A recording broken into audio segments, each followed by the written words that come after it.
Ada yang mengaku ditawari 5 kursi, yaitu Golkar melalui Idrus Marham. Ya, cepat sekali lupa bangsa kita ya mengenai orang-orang yang ya dulu pernah bermasalah ya. Ada juga lalu Nasdem yang mendukung pemerintahan Presiden Jokowi, pemerintahan Presiden Prabowo nantinya. Pertanyaannya, mendukung itu maksudnya bersedia masuk kabinet. PKB juga begitu, sudah menitipkan 8 program utama mereka kepada Prabowo Subianto dan menjadi partai pertama yang didatangi. PKS juga menyatakan tidak akan menolak kalau diajak ke dalam pemerintahan. Jadi ya itulah politik. Walaupun saya berharap PKS itu berdiri di luar pemerintahan, tapi kalau akhirnya masuk ke dalam pemerintahan, ya itulah politik. Partai-partai itu mengatakan pemilu curang, tetapi kemudian justru mereka mengendorse kecurangan tersebut dengan mengakui pemerintahan.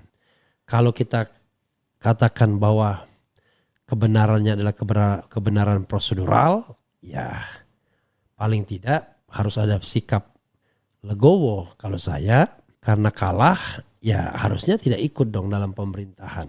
PKB nggak usah ikut, Nasdem tidak usah ikut, PKS tidak usah ikut, PDIP tidak usah ikut, P3 tidak usah ikut. Kalau mereka kompak, maka mereka akan menjadi kekuatan yang akan jauh bisa powerful di DPR, sehingga nanti agenda-agenda perubahan itu lebih akan banyak disorong.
Assalamualaikum warahmatullahi wabarakatuh.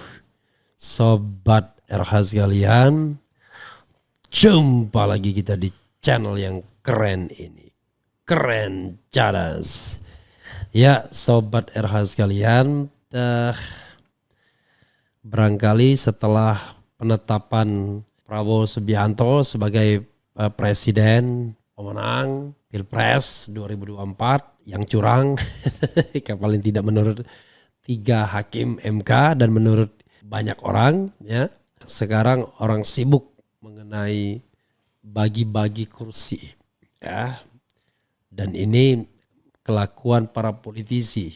Pertanyaannya adalah jumlah kursi itu 34. Biasanya akan diperbanyak kursi wakil menterinya ya. Maka beban anggaran negara tambah nggak karu-karuan. Jadi politik tidak lagi bagi kesejahteraan rakyat, tapi politik sekedar bagi-bagi kursi. Nah ini yang menurut saya memprihatinkan. Ya, sekali lagi politik sekedar bagi-bagi kursi. Ada yang mengaku sudah mendapatkan tawaran Mensesnek, ya Sufmi Dasko Ahmad. Ada yang mengaku ditawari 5 kursi, yaitu Golkar melalui Idrus Marham. Ya, cepat sekali lupa bangsa kita ya mengenai orang-orang yang ya dulu pernah bermasalah ya. Kemudian ada juga sinyalemen bahwa Nasdem yang mendukung pemerintahan Presiden Jokowi, pemerintahan Presiden Prabowo nantinya. Pertanyaannya, mendukung itu maksudnya bersedia masuk kabinet ya. Menyediakan dirinya untuk dilamar, dicumbu. Kemudian PKB juga begitu, sudah menitipkan 8 program utama mereka kepada Prabowo Subianto dan menjadi partai pertama yang didatangi. Dilanjutkan Prabowo mendatangi. Lalu PKS juga menyatakan tidak akan menolak kalau diajak ke dalam pemerintahan. Jadi ya itulah politik ya.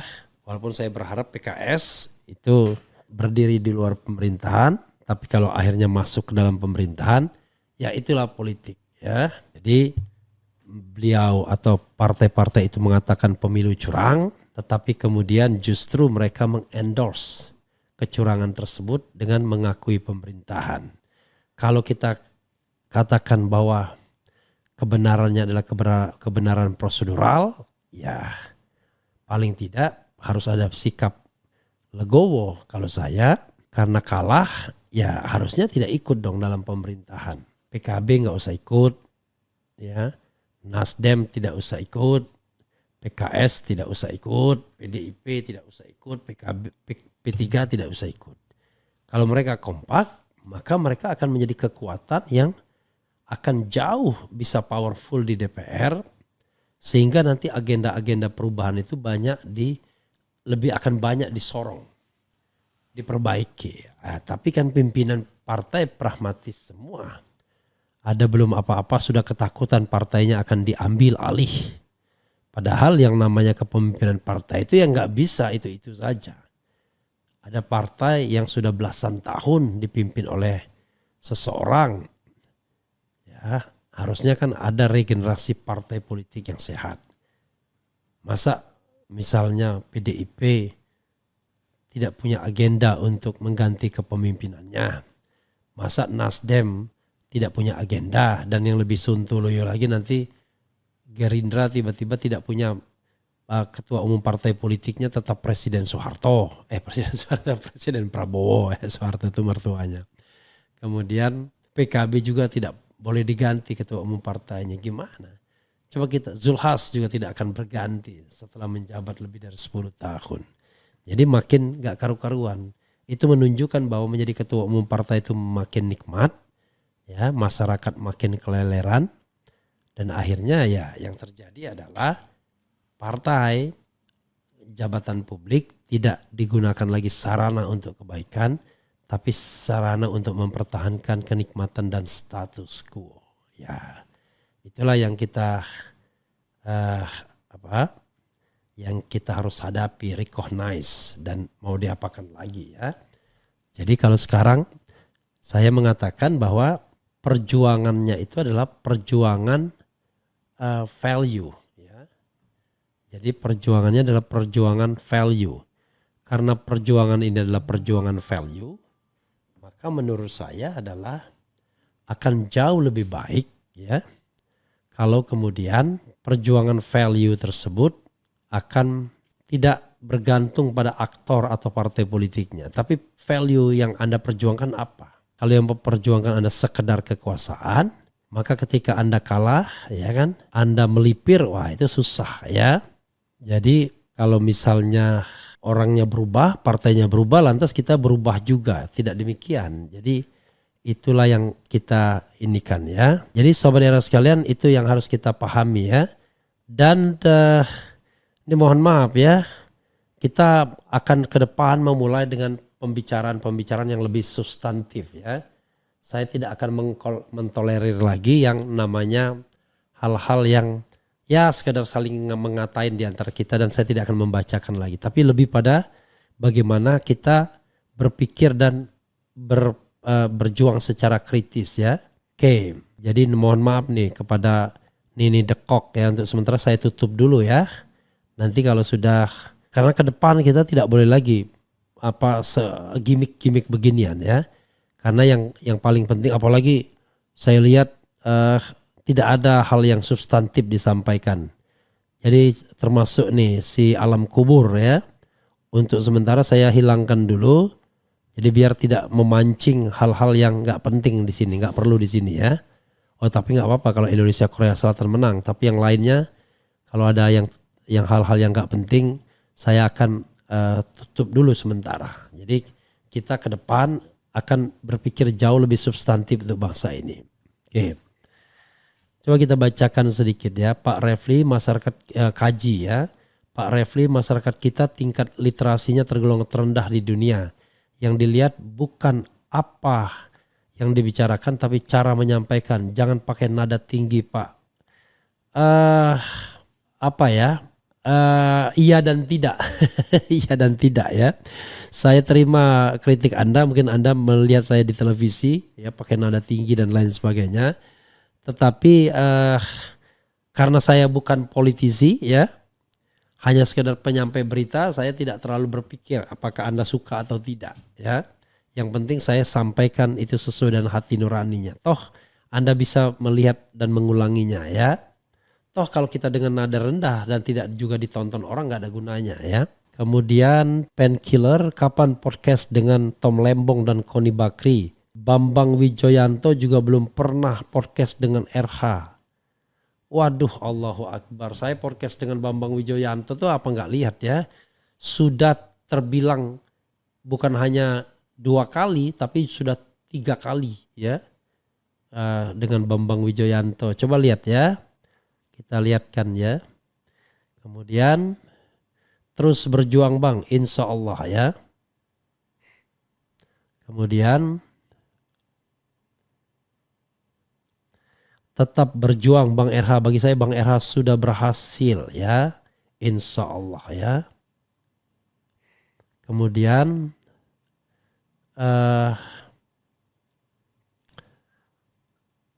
Al Pacino, di partai banyak orang-orang lapar duit haram makanya berebut untuk gabung di pemerintahan. Sebodoh amat sama rakyat. Rakyat makin susah gara-gara rupiah makin turun. Lihat aja di pasar harga makin mahal. Jadi sobat era sekalian, kita harus pahami begini. Yang harus kita pahami adalah pendukungnya ada 3 layer. Layer pertama adalah paslon, saya katakan. Layer kedua adalah partai politik pendukung. Layer ketiga adalah relawan. Nah, kalau ditanyakan kepada saya, ya saya mengatakan saya akan beroposisi. Karena pertama, who am I? Siapalah saya ini? Kan begitu. Karena itu bagi Prabowo, bagi Gibran, nggak penting saya. Karena itu saya from the beginning mengatakan mendeklar tidak akan menerima apapun seandainya ada tawaran jabatan. Tapi saya yakin tidak akan ditawari jabatan, kan begitu. Karena itu kita dahului, jangan sampai kemudian ada pikiran bahwa saya berharap. No. Kita harus konsekuen ya. Kita berada di gerbong yang dikalahkan atau kalah. Maka konsekuensinya ya kita harus tahan. Kita harus mau menjadi menjadi pengontrol kekuasaan. Bagaimana dengan relawan lainnya? I don't know exactly. Karena saya tidak punya kemampuan untuk mengontrol mereka. Kalau misalnya nanti Anda mengatakan tiba-tiba dia melipir ke pemerintahan dan lain sebagainya, itu soal lain. Nanti kita lihat orang-orang di anggota KPU itu mendapatkan reward, kita nggak tahu. Ya. Lalu kalau bagaimana dengan partai politik? From the beginning kita sudah tahu partai politik pragmatis. Nasdem dan PKB partai politik yang tidak pernah menjadi beroposisi dengan pemerintahan. Jadi mereka mualaf dalam oposisi. Selama ini mereka menikmati menjadi bagian dari pemerintahan. Baik terutama pada masa pemerintahan Presiden Jokowi selama 10 tahun. PKB bahkan sudah sejak pada masa SBY juga menjadi bagian pemerintahan. Pada masa Gus Dur, bagian Megawati, Gus Dur bagian pemerintahan. Entah pada masa pemerintahan Megawati ya karena mereka pendukung Gus Dur. Jadi mereka mu'alaf dalam beroposisi. PKS sudah teruji paling tidak. 10 tahun beroposisi pada pemerintahan Presiden Jokowi. Tapi kalau PKS akhirnya juga harus ikut ke dalam pemerintahan ya mau diapain lagi ya. Sebagai pemilih PKS ya tentu saya akan menyesalkannya ya. Saya akan pertimbangkan lagi untuk memilih partai ini kalau dia bergabung dengan pemerintahan. Artinya sama pragmatisnya dengan partai-partai lain. Oh kami punya kedekatan hubungan dengan Prabowo. kami juga pendukung Prabowo pada tahun 2014-2019. Iya itu 2014-2019. Tapi 2024 jelas Anda pendukung Anies Baswedan yang kemudian dikalahkan atau kalah. Kan begitu. Karena itu kalau mau konsisten ya jangan ikut pemerintahan. Bagaimana dengan Anies sendiri dan Muhaimin? Ini lebih elit lagi ya. Kalau Anies jauh lebih mudah mengkritiknya. Kalau Anda ikut dalam pemerintahan saya katakan Anda pengkhianat. Bagaimana dengan Caimin? Ya sama, Anda pengkhianat juga. Tapi Caimin pasti tidak akan berdaya. Karena pasti takut PKB-nya direbut orang lain. Kan saya katakan tidak mungkin kita berada di jalur menjadi ketua umum partai seperti memperlakukan partai seperti perusahaan pribadi jadinya. Ya, semua orang Anies Baswedan tidak hanya masa PKB sudah memenangkan Anies Baswedan dan memenangkan partai-partai pendukungnya sehingga partai pendukungnya naik kursinya. Nasdem naik 10 kursi, kemudian PKB naik 10 kursi, PKS naik 3 kursi. Tapi setelah itu pendukungnya ditinggalkan, ya itulah sekali lagi itulah partai politik. Mau diapain lagi ya? Jadi kita tetap bersuara. Anda bisa bayangkan kalau dulu kita bersuara tidak bisa ditampung ya kita membuat channel sendiri sehingga kita tetap bersuara. Oke. Itu ya. Oke. Saya juga akan hide juga ya yang hide. Oke ya. Netizen 24 sorry ya saya hide dulu ya. Jadi saya tidak ingin lagi kita berkelahi untuk hal-hal yang tidak substansial. Ya. Yang paling penting adalah bagaimana kita yang lebih substansial. Kalau nggak ada substansial nggak usah ya. Rich boy juga saya akan untuk sementara saya hide dulu ya. Jadi mohon maaf Nini The Cock, rich boy ya. Saya kira kita sudah cukup lah ya memberikan ruang kepada Anda di channel orang. Tetapi Anda kemudian tidak mencapaikan hal yang substansi ya. Kemudian siap setuju Pak Refli tetap oposisi ya alhamdulillah ya. Painkiller maksudnya podcast dengan BW di ruangan RH ini membahas asal usul BW seperti RH tanya Leon. Podcast sama Koni Bakri kapan bang? Pasti dia sudah mau. Ya nantilah saya hubungin lagi ya. Karena saya sudah 3 kali hubungin dan tidak mau. Kalau saya orangnya karena Koni anti Anies. Tapi sekarang tidak tahu ya, karena sama-sama berada di wilayah oposisi. Tapi tidak tahu kita besok-besok dia melipir ke Prabowo, kita nggak ngerti kan. Tiba-tiba menjadi staf khusus Prabowo bidang militer dan lain sebagainya. Kan dia mengatakan dia bermasalah sama Gibran tapi tidak masalah dengan Prabowo-nya. Jadi how come orang bisa membedakan aktor itu? Oh saya mendukung Prabowo tapi tidak Gibran. Kalau saya melihat sistemnya. Kalau kita mau mendukung sistem yang sehat ya dukunglah sistem yang sehat tersebut gitu ya. Oke. Itu saja sobat era sekalian ya. Sekali lagi nih mohon maaf buat Nini The Cock. Kemudian netizen 24 yang saya hide karena sekali lagi saya tidak ingin ke depan kita menjadi orang bodoh ya. Ribut di antara para buzzer, kita ingin visapi dengan pemerintah. Dengan kecerdasan, bukan dengan eyal-eyalan lagi ya.